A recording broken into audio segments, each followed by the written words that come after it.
lumapit na, kausap siya, natutula. Ibang-iba ang nadarama. Anong ka ba? Aaminin ko na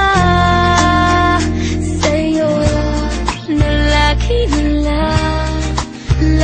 na lang, lagi kang nasa isip ko. Lagi na lang, lagi kang nasa